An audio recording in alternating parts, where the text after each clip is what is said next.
वसुदेवसुतं देवं कंसचाणूरमर्दनं देवकी परमानन्दं कृष्णं वन्दे जगद्गुरुम्।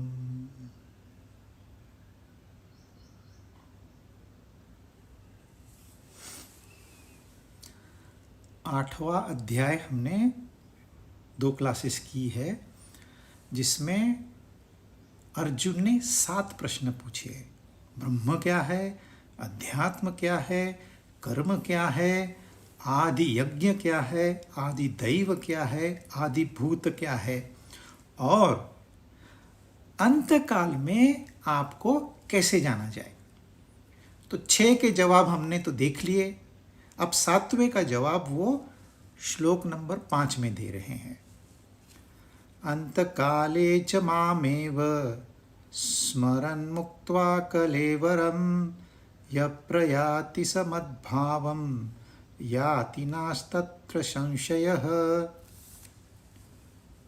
जो मनुष्य अंतकाल में भी मेरा स्मरण करते हुए शरीर छोड़कर जाता है, वह मेरे स्वरूप को ही प्राप्त होता है, इसमें संदेह नहीं है। जो वो कह रहे हैं कैसे उनकी प्राप्ति होगी, जो भी वो कह रहे हैं वो सत्य है, इसमें कोई संदेह नहीं रहना चाहिए। यदि कोई संदेह रह जाता है तो सारी तपस्या वेस्ट हो गई।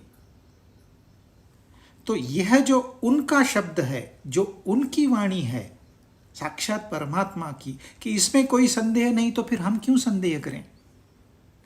आज हमको समझ में नहीं आ रहा है, इसका मतलब सत्य कोई छुपा हुआ नहीं है, परमानेंटली छुपा हुआ नहीं। आज नहीं तो कल तो उजागर होगा ही। तो यहां हमको थोड़ी श्रद्धा दिखानी पड़ेगी। हाँ, वो कह रहे हैं संदेह नहीं है, तो मुझे इसमें जाना चाहिए और डीप में।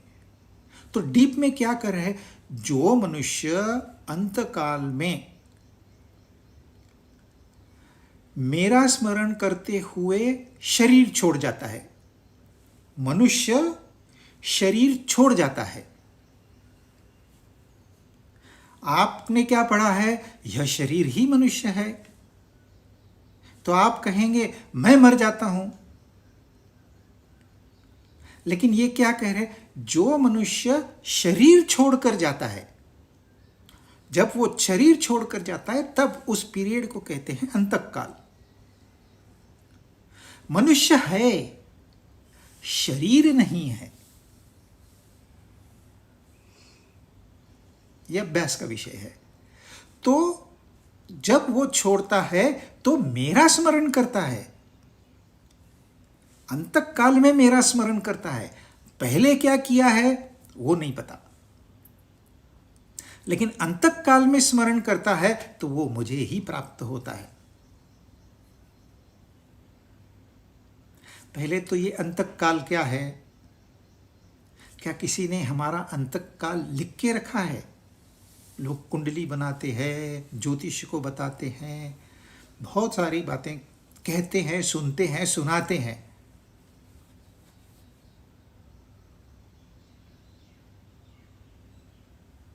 ये अंतकाल किसने डिसाइड किया?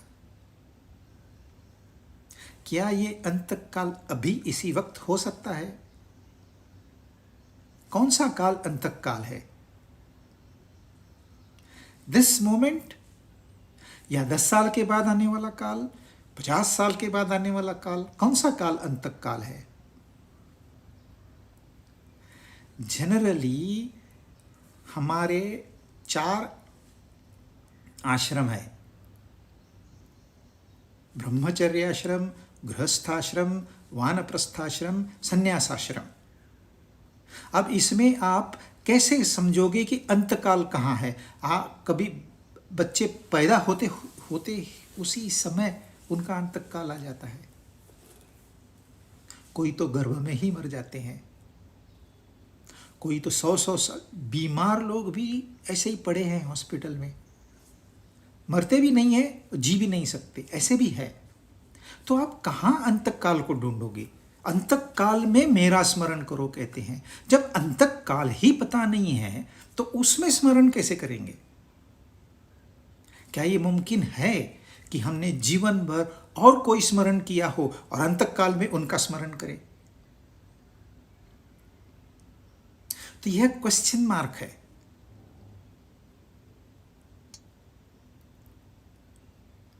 परंतु उन्होंने कहा इसमें संदेह नहीं है। मैं कह रहा हूं अंतक काल में जो मेरा स्मरण करेगा वो मुझे ही प्राप्त होगा। मुझे प्राप्त होगा मतलब क्या? दो दृष्टिकोण है इसके। परमात्मा है आनंद स्वरूप और हम सुख दुखों को के चक्कर से जा रहे हैं। लेकिन हमें क्या चाहिए? हमें वो शुद्ध आनंद चाहिए। हम नहीं, कोई भी प्राणी, हर इंसान, हर प्राणी उसी की तलाश में है। तो वह मिलेगा कहां हमें? वह तब मिलेगा जब हम उस आनंद स्वरूप से जुड़ जाएंगे, एक रूप हो जाएंगे। वह जो अनुभव है, वह अनुभव आपको प्राप्त होगा। वह परम शांति का अनुभव आपको प्राप्त होगा। उसको कहते हैं वो मुझे प्राप्त होगा। ये कृष्ण भगवान, ये कौन है? आप समझिए, यह सगुण साकार है जिन्होंने अवतार लिया है। विष्णु भगवान ने अवतार लिया है। विष्णु भगवान कौन है? वो निर्गुण निराकार के सगुण साकार रूप है। क्योंकि संसार में व्यवहार निर्गुण निराकार से नहीं हो सकता, उसे सगुण साकार बनके ही आना पड़ता है। तो जब हम कृष्ण के साथ जुड़ जाते हैं, तो विष्णु के साथ जुड़ जाते हैं, तो फिर उस निर्गुण निराकार के साथ जुड़ जाते हैं जो आत्मा के रूप में हम सब में विराजमान है। वो हमें शक्ति प्रदान करता है, वो हमें जीवन में दिशा देता है। आपको कैसे पता कि मुझे वह परम शांति चाहिए? आपको अनुभव है, आप जानते हो, इसलिए तो आप कह रहे हो मुझे चाहिए, क्योंकि अब आप वहां नहीं हो। आपको यहां सुख हुआ, दुख हुआ, आज प्रॉफिट हुआ, लॉस हुआ, इसलिए आपको सुख हुआ, दुख हुआ। आपके यहां कोई पैदा हुआ, बड़ी खुशियां मनाते हो, कोई छोड़ के गया ये दुनिया, बड़ा दुख होता है। इन सुख दुखों के चक्कर में आप जानते हो कि मुझे वह आनंद की प्राप्ति चाहिए। किस बेसिस पे आप जानते हो? How do you know that you are seeking that pure happiness? यह जानकारी हम में उपलब्ध है, क्योंकि वह परमात्मा हम में उपलब्ध है, बल्कि हम वही है, लेकिन भटक गए हैं। अब भटके हुए इंसान को आप कैसे समझाओगे?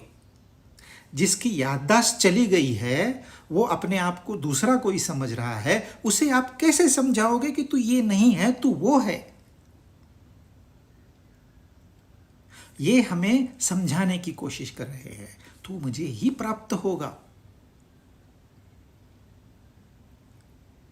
जो मनुष्य अंतक काल में मेरा स्मरण करता है, शरीर छोड़ता है, मनुष्य नहीं मरा है, शरीर मरा है, मनुष्य शरीर से अलग है।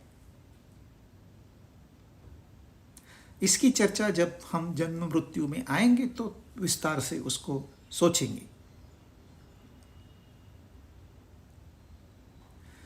परंतु जैसी आपकी विचार सरणी होगी, आप वैसे ही बनोगे।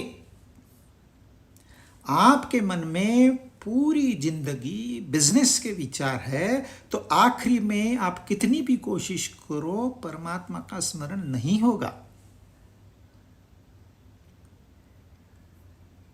तो ये तो एक क्वेश्चन मार्क है। अब हम जीवन कैसे भी जिएं, और लास्ट में आके परमात्मा का स्मरण करे। जो लास्ट में आता है ना इंसान, वो जानता है मुझे परमात्मा का स्मरण करना है, वो सुनता है, उसे सब लोग कहते हैं कि ये छोड़ झंझट, अब तो तू स्मरण कर, फिर भी वो नहीं करता है। और ये कह रहे हैं अरे जिंदगी तो तूने ऐसे ही गंवा दी थी, अब तो कर। ये इंसेंटिवाइज स्टेटमेंट है, ये आपको कुछ दिखा रहे हैं। अरे तू पहले कह रहा था नहीं नहीं मुझे जाना है, भागदौड़ है, ये काम है, वो काम है, अब मैंने तेरे घुटनों में प्रॉब्लम कर दिया, अब तू तो जा नहीं सकता है। पहले कहता था मुझे सुनना है, ये सुनना है, म्यूजिक सुनना है, डांस सुनना है, गपशप सुननी है, दूसरों की बुराई सुननी है, अब तेरे कानों से ठीक से सुनाई नहीं देता है, अब तो कर। इतना देख लिया, तेरी आंखें थकी नहीं है, तेरी आंखें भी निकाल लूं तब तू सोचेगा। तो जिंदगी भर तूने नहीं किया है, अब अंतकाल में तो कर। जब अब तुझे कोई जिम्मेदारी नहीं है, सारे बच्चे निकल गए, बच्चों के बच्चे भी शादी करके चले गए, अब तुझे और कितनी शादियां देखनी है। ये बूढ़े लोग होते हैं, उनके पास बच्चे आते हैं, शादी कब कर रहा है, शादी कब कर रही है। अरे करेंगे हम टाइम से, मुझे बुलाना भूलना नहीं है। तुझे अब भी शादियां देखनी है, अब भी बाहर जाना है होटलों में खाना खाने, हाजमा ठीक नहीं है फिर भी जाना है। इतना इंसान उलझा हुआ है, इसलिए ये थोड़ा आपको आकर्षित कर रहे हैं। अरे भाई अब तो आओ। पर इंसान ढीठ है, उसे यह बात सुनाई ही नहीं देती, वो अपनी ही मनमानी करता है और कहता है यही बुद्धि है मेरी, मैं बुद्धिमान हूं, आई एम एन इंटेलेक्चुअल। करेगा वही।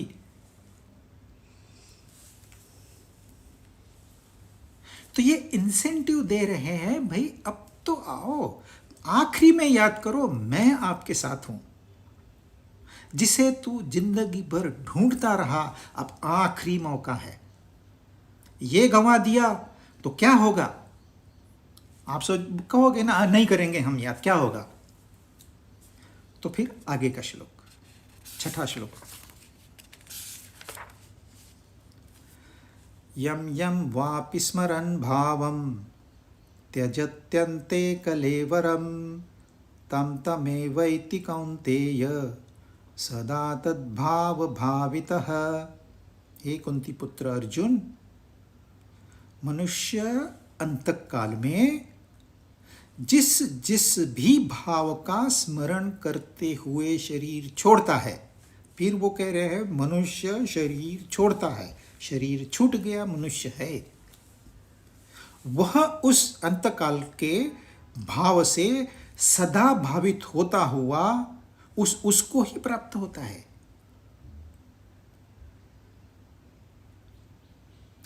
आप पहले उन्होंने क्या बोला कि परमात्मा का स्मरण करिए तो आप परमात्मा को प्राप्त होंगे, मतलब आपको परमात्मा की प्राप्ति होगी, मतलब आप जिस आनंद, जिस खुशी, जिस शांति की तलाश में हो, जिस ज्ञान की तलाश में हो, वह आपको प्राप्त होगा और वह अनंत स्वरूप का रहेगा।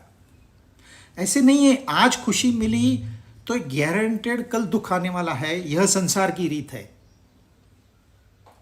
परंतु जब इंसान परमात्मा में विलीन हो जाता है तो उसे शरीर की सुध बुद्ध नहीं रहती। सारी समस्याएं कहाँ है, सारी समस्या हमने अपने आप को शरीर मान लिया है। मैं यह शरीर हूं, मैं गोरा हूं, मैं काला हूं, मैं मोटा हूं, मैं दुबला हूं, मैं लंबा हूं, मैं नाटा हूं, मैं इंजीनियर हूं, मैं बिजनेसमैन हूं। सच्चाई इसमें से कुछ भी नहीं है। ये शास्त्रों का कथन है, ये सब माना हुआ है, यह हमारी कल्पना मात्र है। आप कल्पना नहीं कर सकते अनंत काल क्या होता है। मिलियंस ऑफ ईयर से ये अर्थ यहाँ पर है। कोई कहते हैं 3 लाख साल पुरानी बॉडी मिली है। उसमें आपका शरीर फिर सिर्फ 100 साल यहाँ है, ओनली 100 ईयर्स। यह 100 ईयर्स ब्रह्मा के कैलेंडर के अनुसार कितना टाइम है? जितना टाइम एक सुई को कमल की पंखुड़ी में घुसने को लगता है, उतना टाइम है ये। हम मान के चल रहे हैं।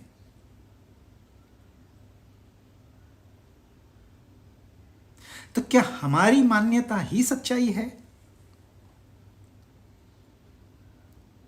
जब वो कह रहे थे कि मेरा स्मरण कर, आप बाकी सब छोड़ दीजिए, श्रद्धा भी छोड़ दीजिए, यदि आपका ध्यान स्मरण करते करते वह ध्यान परमात्मा में लग गया तो आप ये भूल जाओगे कि मैं ये शरीर हूं, फिर ये शरीर में यातना है, यह भी भूल जाओगे।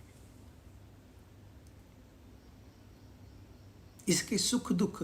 लेकिन हम क्या करते हैं, और कहीं ध्यान लगा देते हैं।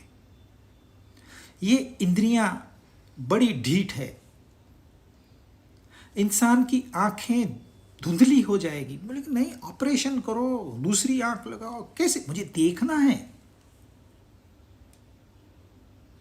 मन इस आंखों के माध्यम से देखता है, वो नहीं चाहता कि मेरी आंखें चली जाए। 1 साल ये कान, 1 साल सिर्फ पहले साल में ही उनकी एफिशिएंसी बढ़ती रहती है, उसके बाद में वो डिक्लाइनिंग शुरू हो जाता है। कुछ आवाजें 30 साल के युवक को सुनाई देती है, 50 वाले को नहीं सुनाई देती। हमारी कैपेसिटी एवरी डे कम होते जा रही है, एवरी डे। आप किसी ईएनटी से पूछ लेना।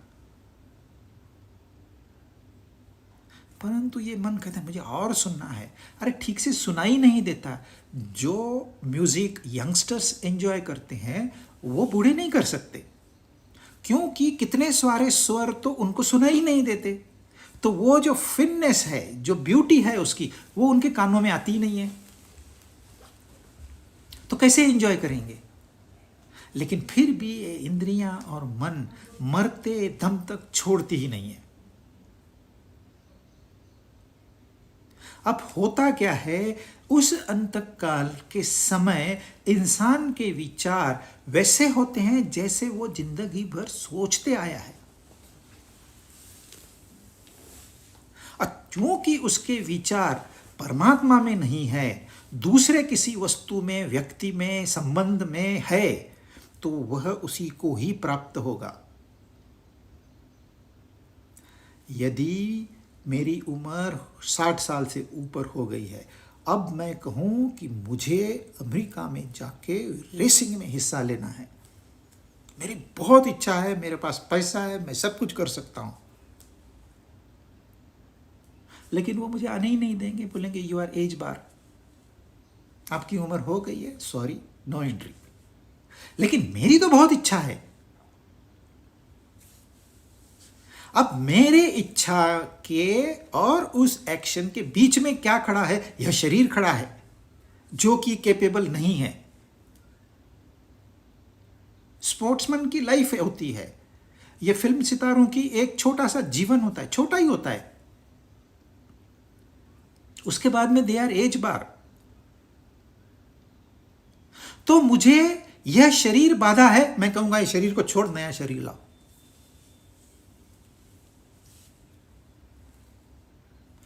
जैसे मेरे विचार है वैसा ही शरीर मुझे प्राप्त होगा, क्योंकि मैं ऑर्डर कर रहा हूं और मैं उस परमात्मा का अंश हूं। कोई लोग कहते हैं मैं तेरा खून पी जाऊंगा, मैं तुझे कच्चा चबा जाऊंगा। उसकी बड़ी इच्छा है खून पीने की। लोग ऐसे मरने मारने पर ऐसे रेडी बैठे हैं, उनको बस मौका चाहिए। तो उनको ये कच्चा मांस खाने के लिए यह शरीर तो उपयुक्त है ही नहीं, जबड़ा इतना छोटा सा। तो आपको कौन सी योनि में जाना पड़ेगा? ऐसी योनि में जाना पड़ेगा जहां वो कच्चा खा सके। कच्चा चबा सके।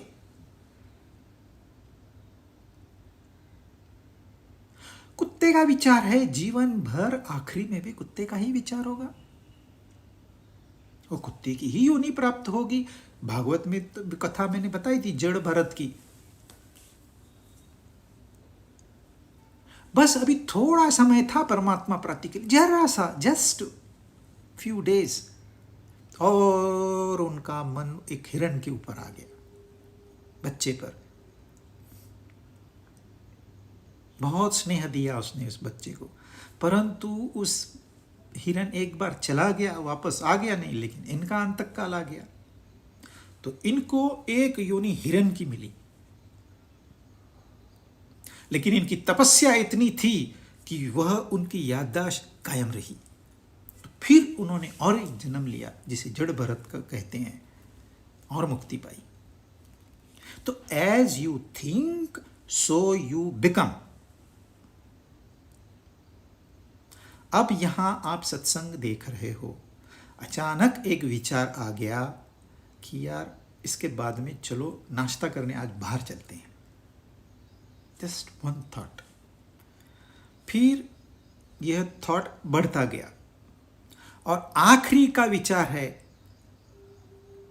कि मुझे नाश्ता करने बाहर जाना है। आप तुरंत इस वीडियो को बंद करके ऐसे ही छोड़ के नाश्ता करने चले जाओगे। आखिरी में आपका क्या विचार था? भले आप सत्संग सुन रहे हो, विचार आपका सत्संग में नहीं है। वो कहते हैं मेरे में मेरा स्मरण कर, ये सत्संग का स्मरण। हमने सत्संग का स्मरण छोड़ दिया और ब्रेकफास्ट का स्मरण किया, तो जो स्मरण किया वही होगा। यह रूल है, बड़ा सूक्ष्म रूल है, इसको समझना थोड़ा कठिन है, लेकिन मनन और चिंतन से इसे समझा जा सकता है। जैसी आपकी सोच होगी वैसा ही आपका कार्य होगा। अब वो आखिरी विचार क्यों कह रहे हैं? आखिरी का विचार क्या बदल सकता है इंसान अपना? आखिरी का विचार अलग और पहले के अलग। देखिए, आपको फॉरेन टूर घूमने जाना है, पिकनिक फैमिली के साथ में। आपने टिकट निकाली है, बुकिंग की है, पैसे भरे हैं, वीज़ा लिया है, और बस 2 दिन के अंदर आपकी फ्लाइट है। अचानक आपके मन में विचार आ गया, अरे यार इतने पैसे हम लोग बर्बाद करते हैं, फॉरेन एक्सचेंज हमारा जाता है, इस समय ट्रिप कैंसिल, मेरी ट्रिप कैंसिल, और जो मैं वहाँ खर्च करने वाला हूँ वो मैं यहाँ गरीबों में दान दे दूंगा। यह आपने निश्चय कर लिया, यह आपका आखिरी विचार है बिफोर बोर्डिंग द फ्लाइट। तो आपकी एकदम दिशा बदल गई। आप जो सब कह रहे थे ये तो अभी फ्लाइट में जाने ही वाला है, लेकिन देखते क्या है, ये तो दूसरा ही कार्य कर रहा है। तो जैसा आखिरी विचार है वैसे ही आपका विश्व है। जैसे आपका विश्व है उस विश्व के अनुसार आपकी योनि है।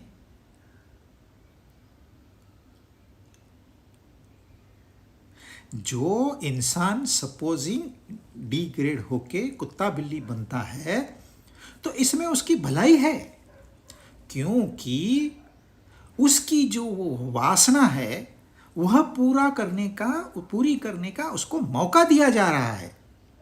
चल भाई अभी इसमें से छूट के वापस आ जा। फिर इंसान इतने आसानी से नीचे नहीं गिरेगा, क्योंकि वो इवॉल्व होके इस उच्च पद तक आ पहुंचा है। तो नीचे गिरना इतना आसान नहीं है, बहुत पापी होगा तो ही नीचे गिरेगा।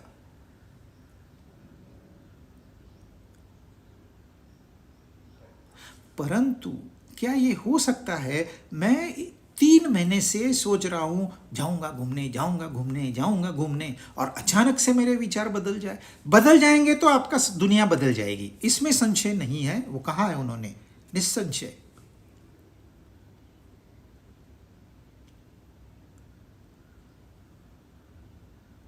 परंतु इतना आसान नहीं है सडनली विचारों को परिवर्तित करना, क्योंकि यह श्रृंखला होती है विचारों की, वो चली आ रही है। 3 महीने से आप सोच रहे हो, आपके मन में विचार आ भी जाए तो आप कहोगे चलो रहने दो यार, अभी पहले घूम के आते हैं फिर देखेंगे।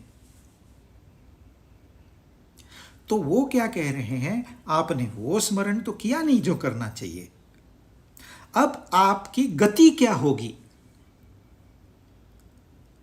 जिस जिस भी भाव का स्मरण करते हुए मनुष्य शरीर छोड़ेगा, वह उसी भाव से सदा भावित होता हुआ उसको ही प्राप्त होगा।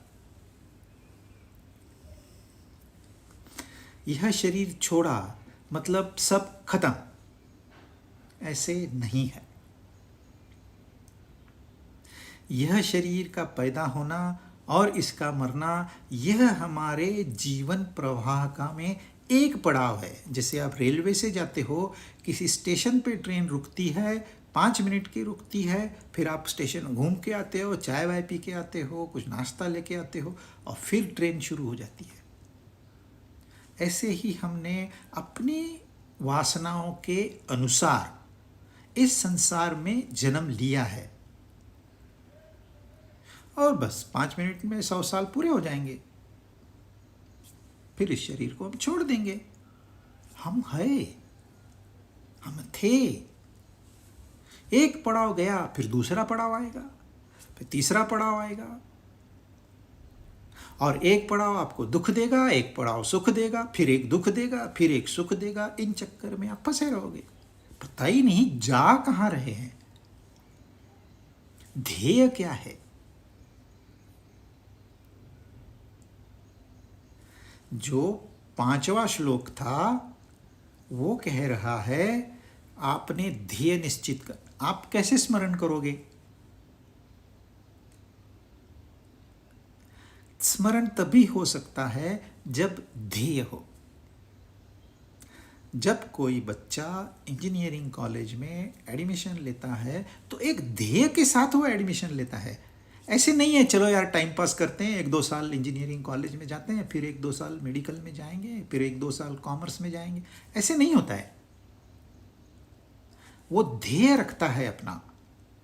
ध्येय होगा तो उसका विचार वही होगा कि नहीं नहीं नहीं, मुझे ये कोर्स पूरा करना है एट एनी कॉस्ट।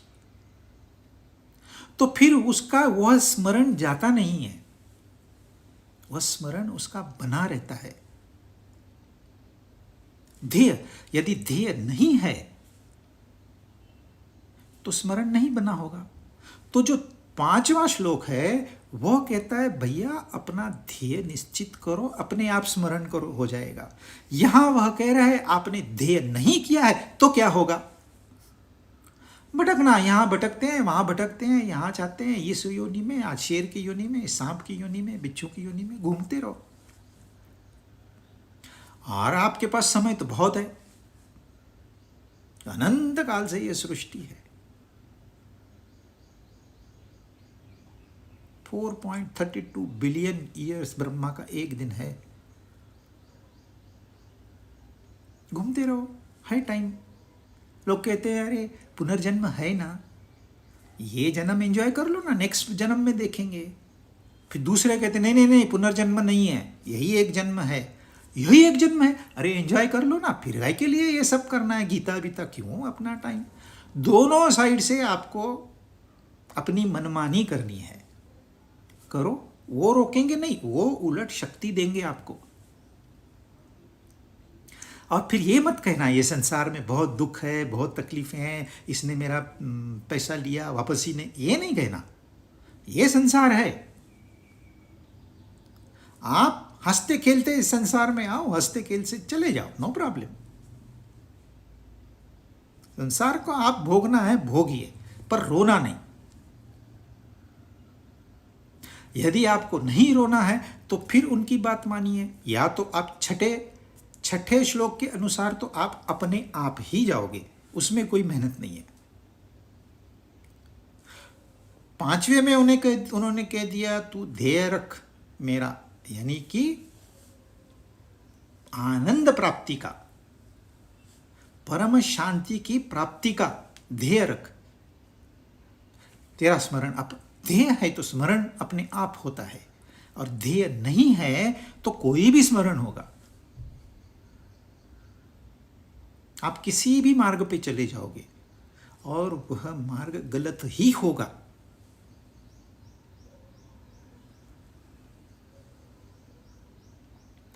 बुद्धि निर्णयात्मक है, मन निर्णयात्मक नहीं है। मन को भटकना ही अच्छा लगता है, लेकिन बुद्धि राह दिखा सकती है। तो या आप बुद्धि की मानो या मनमानी करो। मनमानी में तकलीफें आएगी। यदि आप स्वीकार कर सकते हो, उनको फेस कर सकते हो, गो अहेड।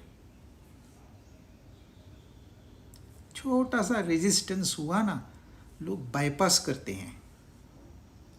मेरा एक कर्तव्य है, लेकिन उसे पूरा करने में थोड़ी कठिनाई है। दूसरा रास्ता पकड़ो ना, बाईपास करो। You can not. अवॉइड करने से प्रॉब्लम सॉल्व नहीं होगा, आपको फेस करना होगा। This is the challenge to test how far have you progressed. आध्यात्मिक मार्ग में ऐसे चैलेंजेस बार बार आते हैं। इसको चैलेंज कहते हैं, इसको दुख नहीं कहते, तकलीफ नहीं कहते। जो आध्यात्मिक मार्ग पे नहीं है, उनको चैलेंज आएगा तो वो बोलते हैं इसने मेरे राह में रोड़े डाले, उसने वैसे किया। वो दूसरों को ब्लेम करते हैं। लेकिन जो आध्यात्मिक मार्ग में है, वो कहते हैं अरे और एक चैलेंज आ गया, दिस इज माय परीक्षा, मुझे इसमें उत्तीर्ण होना है। तो दो प्रकार से आप जी सकते हो। एक तो उसका स्मरण करिए, शांति का स्मरण करिए, अंतकाल में आपका वही स्मरण होगा। और अंतकाल में आपका शरीर आपका साथ नहीं देता। अंतकाल में आपके संबंधी, आपका संबंध आपका साथ नहीं देता। बहुत लोगों की, कुछ लोगों की, नॉट बहुत, मेमोरी भी वीक हो जाती है, उनको याद भी नहीं आता। न शरीर आपका साथ दे रहा है, न मन आपका साथ दे रहा है, न बुद्धि आपकी साथ दे रही, फिर भी आपको मनमानी करनी है। अब रिश्तेदार नहीं है, आप क्या करोगे?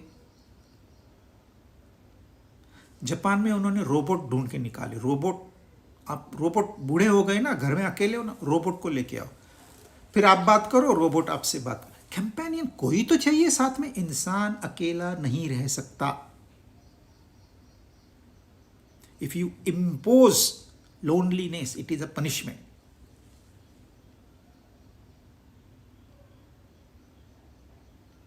The choice is yours. 5वें श्लोक के हिसाब से जाएं या छठे श्लोक के हिसाब से जाएं। जो जो आप सोचोगे लास्ट में, वो आप बनोगे। यहां भी जो जो आप सोचोगे वही आपके जीवन में होगा। ये सोच है और कुछ नहीं। आपने सोच लिया आज शॉपिंग पे जाना है, बोनस मिला है, पॉकेट फुल है, उसको खाली करना है, सोच रहे आप। मोमेंट आपके बैंक में बैलेंस हो गया, आपका चेन खत्म। असंतोष खड़ा हो जाएगा। चलो चलो चलो चलो, ये खरीदते हैं, वो लेते हैं, ये देखते हैं, मूवी पे चलते हैं, नाटक पे चलते हैं। आपको बैठने नहीं देगी जेब। जेब खाली है तो इतनी बड़ी समस्या नहीं है। जेब यदि भर गई तो बड़ी समस्या है। भरी हुई जेब लेकर आप शांति से घूम के आओ। तो आपने 5वां श्लोक किया है। यदि भरी हुई जेब आपको पुश कर रही है तो आप छठे श्लोक में हो। लोग कहते हैं पहले जेबें तो भरने दे, हम आपको बताएंगे हम कैसे कंट्रोल कर सकते हैं। नहीं, पहले जेब, मतलब आपका ध्यान कहाँ है? अभी ही नहीं है तो आगे कैसे होगा? तो यम यम वापि स्मरण भावम त्यजत्यन्ते कलेवरम तम तमे वैति कौन्तेय सदा तद्भाव भावितः। इसलिए अपने विचारों पे थोड़ा सा नियंत्रण रखिए। आप नियंत्रण नहीं रख पाओगे, इसलिए एक ध्येय निश्चित करिए। ध्येय निश्चित करने के लिए बहुत बड़ी बुद्धि का जरूरत नहीं है, और ध्येय बहुत बड़ा भी नहीं होना चाहिए कि आप उसको पहुंच ही नहीं पाए। आप जहां हो उससे एक स्टेप ऊपर का ध्येय आप निश्चित करिए। यदि आप सुपरवाइजर हो तो आप मुझे कंपनी का मालिक बनना है, सडनली ये ध्येय नहीं कर सकते। अब मुझे सीखना है काम, यह आप ध्येय रखिए, क्योंकि एक बार आप सीख गए फिर तो बहुत आसान है। बगैर सीखे ध्येय नहीं अचीव होगा। तो ये 2 श्लोकों का तात्पर्य ये है कि यदि जीवन में ध्येय नहीं है तो आप नीचे गिरोगे, यदि ध्येय है तो ऊपर उठोगे। इसलिए ध्येय निश्चित करो, आप ऊपर उठोगे। ऊपर उठोगे का मतलब क्या है? आप अभी जो चिल्लर वाले हैं ना, 10 पैसे 20 पैसे वाले सुख, वो आप मिलियंस ऑफ डॉलर का आज मुझे सुख मिला, ऐसे बिलियंस ऑफ डॉलर्स का आज मुझे सुख मिला। कितना फर्क है दोनों में। आज आप छोटी छोटी बातों में हंसे हुए हैं।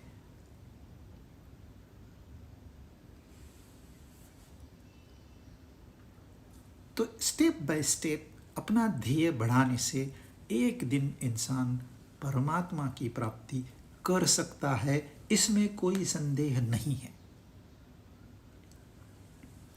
अब आप कहोगे ठीक है भाई, हम करेंगे, हमारी तो इतनी जिंदगी चली गई, अब हमें पता चला कि आखिरी में जो विचार होगा वही होगा, लेकिन ये हो कैसे? हाउ इज इट पॉसिबल कि हम आखिरी में वही विचार करें जो हमें परमात्मा से मिलाएगा? उनका स्मरण कैसे करें, ध्येय का स्मरण कैसे रखें? ये 7वां श्लोक।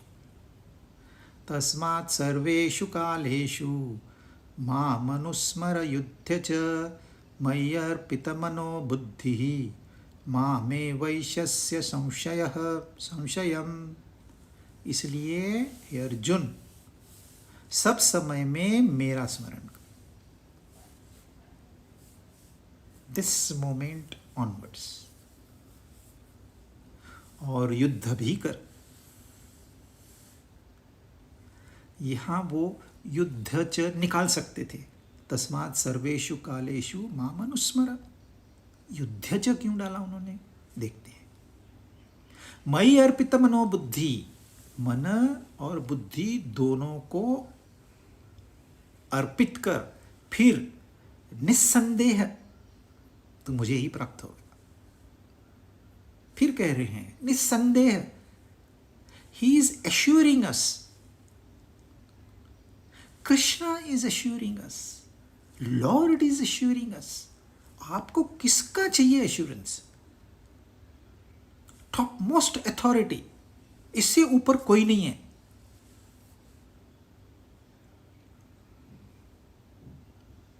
और क्लियरली वो ऐसे छुप के पुअर शब्दों का इस्तेमाल नहीं, सीधे रोक ठोक, this is what it is, यह सत्य है, इसमें कोई शंका नहीं है। चाहे मेरी जान चली जाए, सत्य में कोई परिवर्तन नहीं होगा। कितना भी आप क्रश करो सत्य को, कितना भी दबाओ, कितना भी जमीन के अंदर गाड़ो, नहीं, वो उभर कर आएगा ही आएगा। It is indestructible.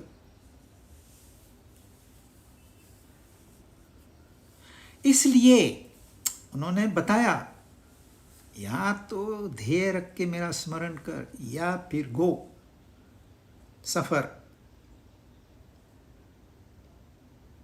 परंतु सब समय में मेरा स्मरण करके भी युद्ध भी कर।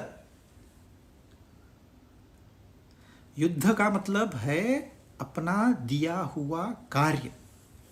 हम सबको एक कर्तव्य कर्म है, उस कर्तव्य कर्म से हम भागेंगे तो अपने जीवन में दुखों के सिवा कुछ नहीं पाएंगे।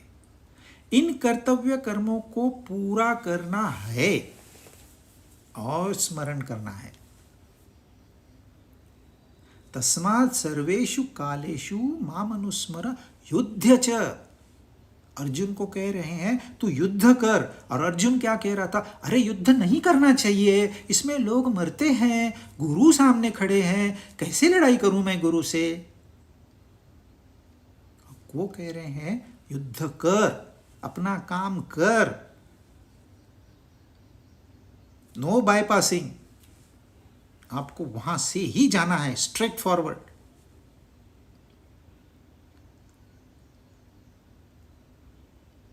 और हमारे कर्तव्य कर्म पहले ही निश्चित है।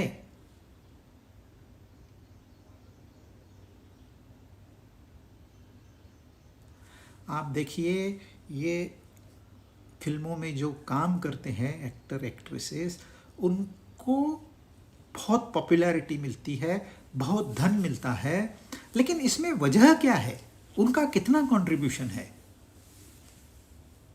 उनके शरीर की सुंदरता क्या उन्होंने निर्माण की है?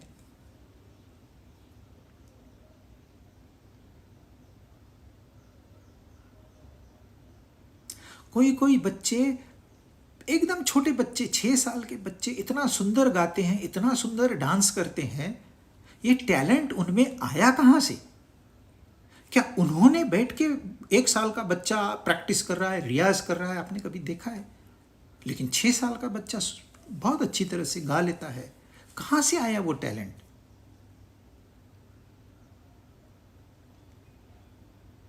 कैसे बनते हैं ये क्रिकेटर्स या टेनिस प्लेयर्स? ओनली प्रैक्टिस, या उनमें वो टैलेंट था? चलो, उनकी जितनी प्रैक्टिस मैं करता हूं तो क्या मैं वैसा बन जाऊंगा?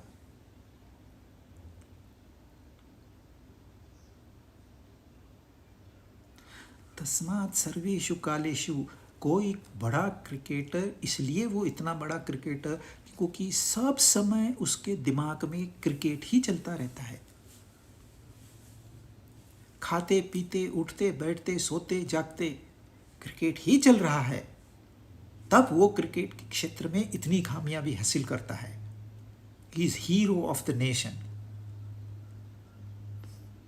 परंतु उसने अभ्यास किया है और उसको टैलेंट भी मिला है। ये टैलेंट कहां से मिला है वो तो वो बताएगा। जो मेरा टैलेंट है मैंने तो नहीं निर्माण किया, यह तो मुझे परमात्मा की देन है। मैंने अभ्यास किया, मैंने तपस्या किया, परंतु जो बेसिक मुझे नेचर मिला है, मुझे स्वभाव मिला है, वो तो उसी से मिला है। ये वो मैंने नहीं पैदा किया। सुंदरता शरीर की या कुरूपता, ये तो मैंने नहीं निर्माण की। न मैंने सुंदरता निर्माण की, न मैंने कुरूपता निर्माण की। ये तो मुझे विरासत में मिला है। ये मेरी पूर्व पुण्याई है, होगी।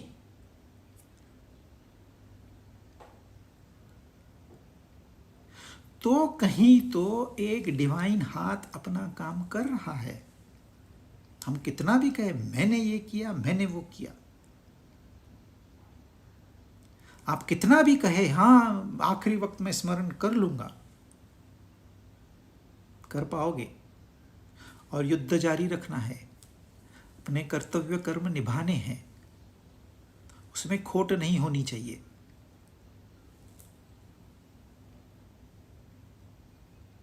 फिर निस्संदेह वो मुझे ही प्राप्त होगा। मयि अर्पित मनोबुद्धि। देखिए, सर्व काल में उसका स्मरण करना है, लेकिन वो नहीं होता है, प्रैक्टिकली नहीं होता है। तो वो बताते हैं ये मन और बुद्धि मन बुद्धि मतलब इंद्रियां भी आ गई, प्राण भी आ गए, शरीर भी आ गया। यह मन बुद्धि तू मुझे अर्पण कर। अभी मन बुद्धि कैसे अर्पण करेंगे? बुद्धि क्या करती है? बुद्धि निश्चयात्मक है। बुद्धि भेद करती है, सही क्या गलत क्या, अच्छा क्या बुरा क्या, कहाँ जाना चाहिए कहाँ नहीं जाना चाहिए, क्या देखना चाहिए क्या नहीं देखना चाहिए, क्या खाना पीना चाहिए क्या नहीं खाना पीना चाहिए। यह बुद्धि का विषय है। वह निश्चयात्मक है। वह निश्चय लेगी कि मुझे अब संसार में भटकना बंद करना है। यह संसार में मुझे जो सुख चाहिए वो नहीं है, इसलिए यह राह छोड़ो और दूसरी राह पकड़ो। यह बुद्धि डिसाइड करेगी। लेकिन मन तो भटकू है। मन को कोई निश्चय नहीं होता, परंतु जैसे छोटे बच्चे पे हम संस्कार डालते हैं, वैसे हम मन पे संस्कार डाल के, मन छोटा बच्चा एक ही है। छोटे बच्चे में बुद्धि नहीं होती, सिर्फ मन होता है। उसको ये नहीं पता मैं खेलते खेलते नीचे गिर सकता हूं, ये बुद्धि को पता है। इसलिए कोई बड़ा साथ में होता है। बड़ा मतलब जिसके पास बुद्धि हो।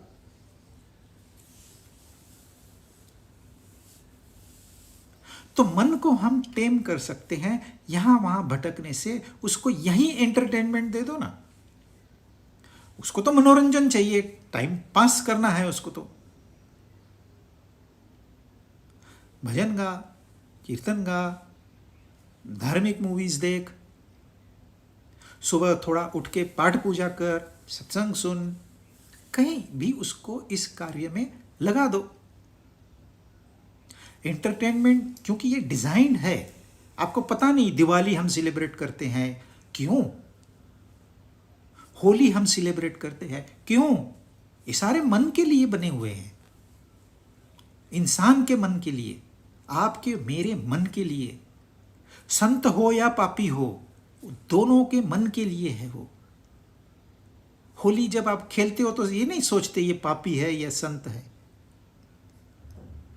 यह फर्क भुलाने के लिए होली है। ये मन के लिए बने हुए हैं सारे रिचुअल, सारे फेस्टिवल्स। ये थ्रो अवे, लोग कहते हैं इसमें क्या रखा है, ये अनसाइंटिफिक है। आपका मन भी तो अनसाइंटिफिक है, तो उसको कंपैटिबल नहीं चाहिए। तो कौन कहता है ये अनसाइंटिफिक? इतनी साइंस भरी हुई है इसमें। आप एनालाइज तो करिए। एनालाइज आप नहीं कर पाते हो, कहते हो अनसाइंटिफिक है, पुराना है, और हजारों साल पुरानी परंपरा कैसे चलेगी? क्यों नहीं चलेगी? हजारों साल से आप मुंह से ही तो खाना खा रहे हो, तो यही तो आपको सिखाया जाएगा।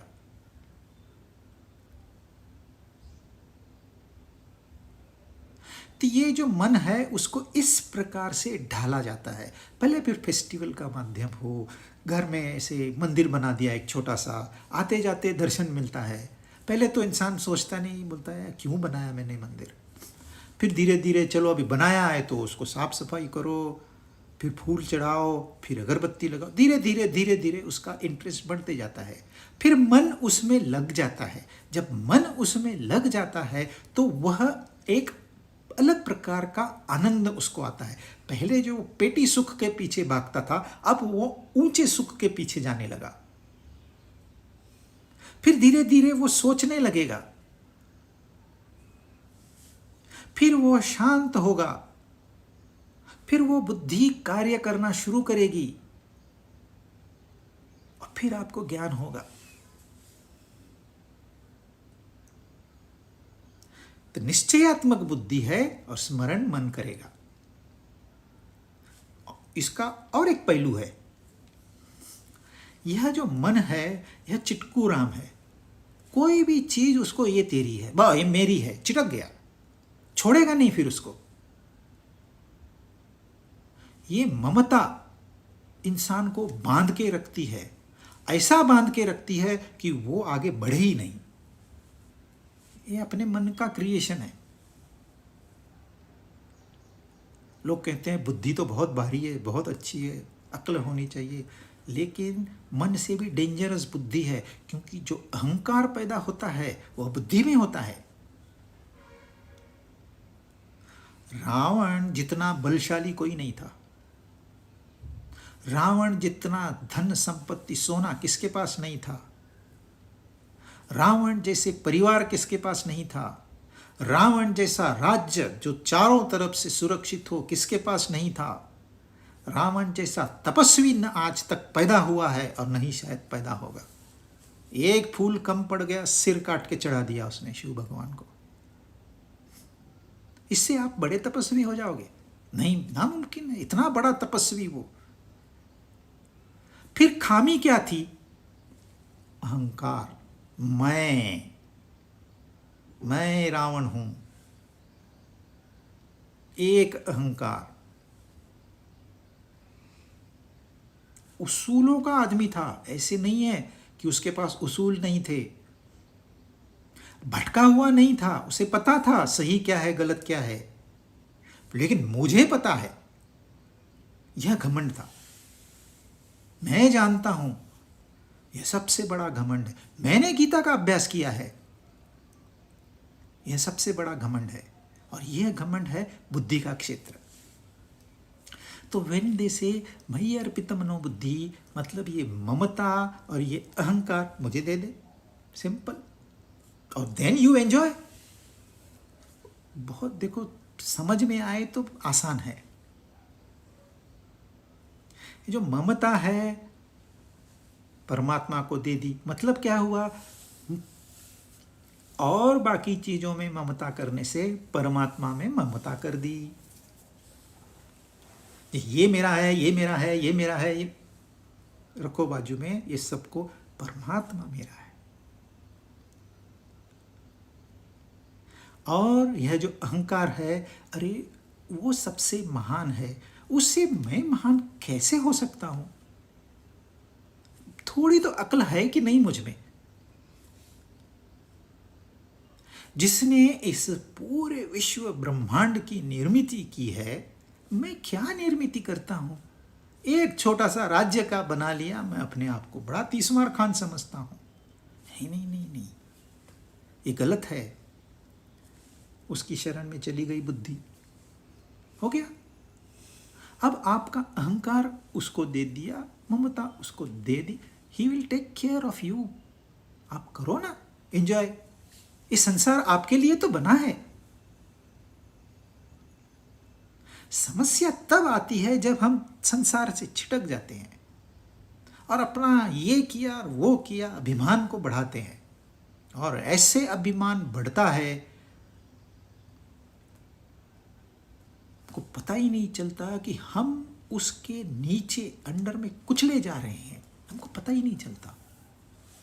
और वह प्रेशर इतना जबरदस्त होता है, एक समय ऐसे आता है उसको हटाना नामुमकिन हो जाता है। इंसान छोड़ देता है, बोलता है इससे अच्छा है जीवन समाप्त करो। पर वो कह रहे हैं छोड़ देना, तू काहे का अहंकारी है, क्या तू क्या कर सकता है? 100 साल की तेरी उम्र। ये धरती भी एक बिंदु है, पूरी धरती एक बिंदु है हमारे गैलेक्सी में। हमारी गैलेक्सी एक बिंदु है पूरे ब्रह्मांड में, और ऐसे कई ब्रह्मांड है। कहां पहुंच पाएगी ये बुद्धि? कहां ये अहंकार लेके बैठे हो? किसके आगे? अरे वो हर क्षण, हर जगह, हर परिस्थिति में आपके अंदर आपका साक्षी है। वो देख रहा है, आपके विचारों को पढ़ रहा है, उसको रिकॉर्ड कर रहा है। उसके आगे आप हो ही क्या?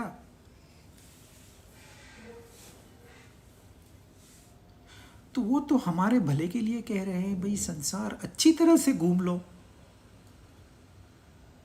ममता नहीं है, अहंकार नहीं है, तो ही आप संसार में जाने के काबिल हो। अन्यथा आप संसार में जाने के काबिल ही नहीं हो। ठोकरे खाओगे और कुछ नहीं। लोग कहते हैं नहीं नहीं नहीं, इस संसार में ठोकरें लगती है, बहुत दुख है, हम जाएंगे ही नहीं। अरे तो फिर आप जन्मे ही क्यों?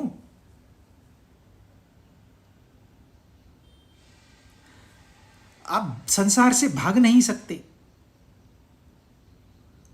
ज्ञान कहता है संसार में घुसो ही नहीं, ज्ञान नहीं कहता है संसार में मत घुसो। अर्जुन भागना चाहता था, कृष्ण भगवान ने कहा नहीं, युद्ध कर। अभी भी कह रहे हैं, 8वें अध्याय में हैं हम, अभी भी कह रहे हैं माम अनुस्मर, मेरा स्मरण करके युद्ध कर। हम क्या कहते हैं, थोड़ा इसको और मैं समझाऊं। आपको कर्तव्य कर्म करना है, मतलब आप किसी लड़के ने शादी की तो उसकी जिम्मेदारी बढ़ गई अपने आप, उसने खुद बढ़ा ली है। तो यह जिम्मेदारी से यदि आप भागोगे तो आप नरक में जाओगे।